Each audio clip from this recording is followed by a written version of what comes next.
नमस्कार दर्शक हो, मी आहे काजल आणि तुम्ही पाहतात नागपूर समय मराठी बुलेटिन। आजच्या विशेष अंकात आपण घेऊन येणार आहोत देश विदेशातील, राज्यातील आणि आपल्या परिसरातील सर्वात महत्त्वाच्या घडामोडींचा आढावा। राजकारण, समाज, आरोग्य, संस्कृती, मनोरंजन आणि अनेक महत्त्वाच्या क्षेत्रातील ताज्या आणि ठळक बातम्या तुमच्या समोर मांडणार आहोत। तर मग वेळ न घालवता सुरू करूया आजच्या महत्त्वाच्या बातम्यांसोबत। पंतप्रधान नरेंद्र मोदी यांनी एक्सवर संस्कृत श्लोक शेअर करून जीवन मूल्यांचा संदेश दिला। विनम्रता, क्षमाशीलता आणि उत्तम आचरण हेच व्यक्तीचे खरे अलंकार असल्याचे त्यांनी सांगितले। तसेच या गुणांमुळे देशातील नागरिक विकसित भारताच्या उद्दिष्टाकडे पुढे जात असल्याचे त्यांनी नमूद केले। नागपूरमध्ये पेट्रोल डिझेल दरवाढी विरोधात काँग्रेसचे आंदोलन आज आक्रमक झाले। कार्यकर्त्यांनी दुचाकी वाहने हातात उचलून सरकार विरोधात घोषणाबाजी केली आणि संविधान चौकातून मोर्चा काढला।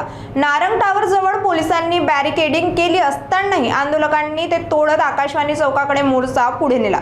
परिस्थिती नियंत्रणात आणण्यासाठी पोलिसांनी बॅरिकेडिंगसह मानव साखळी तयार करून मोर्चा थांबवला।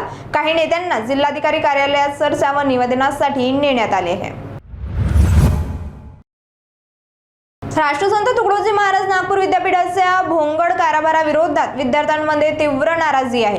कुलगुरू परिसरात उपलब्ध नसल्यामुळे युवा मोर्चाने विद्यापीठाच्या प्रवेशद्वारावर ठिय्या आंदोलन केले आहे। आज प्रतिकात्मक स्वरूपात 20 समस्यांचे प्रतिनिधित्व करणाऱ्या 20 कुंड्या कुलगुरूंना देण्यात येणार, ज्यात रखडलेल्या परीक्षा, उशिरा लागणारे निकाल आणि गोंधळामुळे विद्यार्थ्यांना होणारा मानसिक व आर्थिक त्रास यांचा समावेश आहे। भाजप युवा मोर्चा विद्यार्थी आघाडीने कुलगुरूंना 2 वेळा निवेदन दिल्यानंतरही 48 तासांची मुदत संपूनही कोणतीही ठोस कारवाई न झाल्याने नाराजी व्यक्त करण्यात आली।